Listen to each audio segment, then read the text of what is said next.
They provided $0 to deal with the ongoing genocide of MMIW G2S LGBTQIA+. Hey everyone, I hope you're all doing great today. Well, would you look at that? If the Alphabet People's acronym wasn't long enough already, here comes more letters to represent underrepresented and marginalized groups here in Canada. This time, we now have the acronym MMIWG2SLGBTQIA+. That, of course, stands for Missing and Murdered Indigenous Women, Girls, Two-Spirit, Lesbian, Gay, Bisexual, Transgender, Queer, Questioning, Intersex, and Asexual People, with the plus sign representing additional sexual orientations and gender identities. That is a lot of words that say almost nothing in your mouth, and unless you're one of those marginalized groups represented in that acronym, it's probably not what you want in your mouth. But you know, if we're going to spend some time roasting the alphabet people and their acronyms, we should at least listen to the issues that they were bringing up here. When the budget was released, I was shocked to find out that Prime Minister Carney is cutting $7 billion between Indigenous Services Canada and Crown Indigenous Relations. They provided $0 to deal with the ongoing genocide of MMIW G2S LGBTQIA+. This is abhorrent. This is callous. This is callous because the very Liberal government that has stripped organizations of life-sustaining funding has now committed $13 billion. $13 billion on military spending. Who is paying for it? Indigenous women across this country, Indigenous women, girls to us, LGBTQIA+, are not safe. In fact, rates of violence are increasing. And what is the Prime Minister doing? He is turning a blind eye on this violence. You know, the Prime Minister talks a lot about projects of national interest. What is in the national interest are the lives, safety, security, and dignity, not in the national interest of Indigenous women and girls to us LGBTQIA+.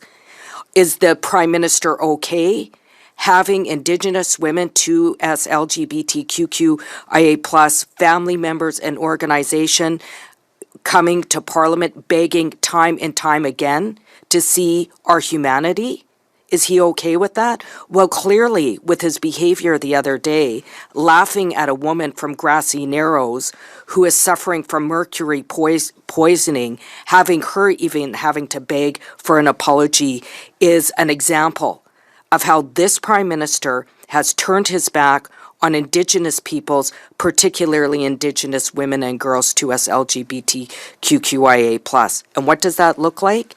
It looks like rates of violence increasing.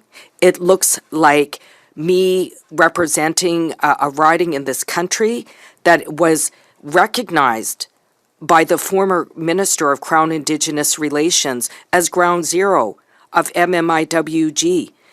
It looks like me working with some of the organizations on stage to try and get funding for evacuees who have been left from Pimachikamak without assistance in the riding of Winnipeg Centre to make sure that particularly women, girls to us LGBTQIA+ evacuees currently residing in Winnipeg Centre away from community because of a failure of this government to deal with hydro. So here's the issue that they were bringing up here. Prime Minister Carney cut $7 billion of spending to Indigenous Services Canada and Crown Indigenous Relations in an effort to fund the roughly $13 billion commitment to military spending. The argument here is that this is making Indigenous women and girls vulnerable to violence and putting them in danger, and that $7 billion will go towards their safety and well-being, or at least that's how I'm understanding it. Unfortunately, it's difficult to take this seriously when you insist on pushing this Frankenstein acronym in your speech and then repeating the shorter yet also ridiculously long acronyms. I mean, what are you trying to convey here? Is representation more important than the issues that Indigenous women are facing? I would think the issues with Indigenous women would take priority here, but nope. We gotta be pandering for pandering's sake. We gotta get the support of the alphabet people because they're one of us. Oh, I'm sure the MMIWG2S LGBTQIA plus community would love to rally behind a cause that's affecting their fellow MMIWG2SLG. Okay, this is just ridiculous.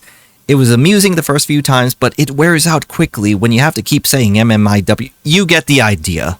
But I got curious about what the alphabet people had to say about it, and there's no easier place to see this than on Reddit, the most wonderful place in the internet.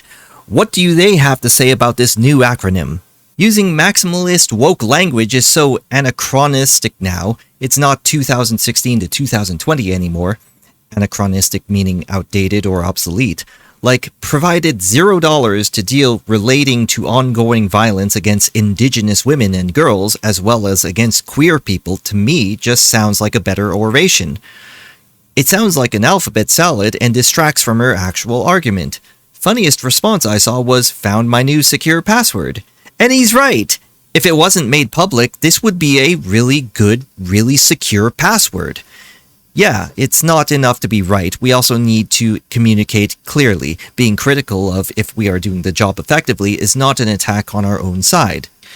Additionally, even well-intentioned people don't know what the f this acronym means. There are almost a dozen different acronyms that were used over the course of the last decade, and I myself have never heard this one. Clarity is far more important in spreading a message, and to most Canadians, this is not clear at all. And it's great to see people aware of this issue here. It was objectively ridiculous, and it sucks because her message is important. This acronym isn't particularly difficult to remember, and if it calls more attention to an ongoing genocide in Canada, it's important to make sure its use becomes more normalized. Arguing against because you can't remember it, or it's hard to say, reveals the kind of ignorance that actually makes normalizing it even more important. I totally agree 110%. The alphabet people should definitely normalize the use of that acronym and pressure each other to conform to it. It's the only way to deal with this ignorance. Now, I'm not going to downplay the issues with Indigenous people here, but the way they communicate it is absolutely horrible, and the people who they want supporting it are realizing it too. Of course, there's many more comments here that pretty much share the same sentiment. It's a serious issue, yet it's difficult to take seriously when they try their hardest to associate Indigenous women with a community that regularly competes for first place position for most oppressed group. Then again, competition breeds innovation, so let's see how they step up their game. That's all I have to say. Please hit the like button, subscribe if you haven't already done so, and I will see you next time.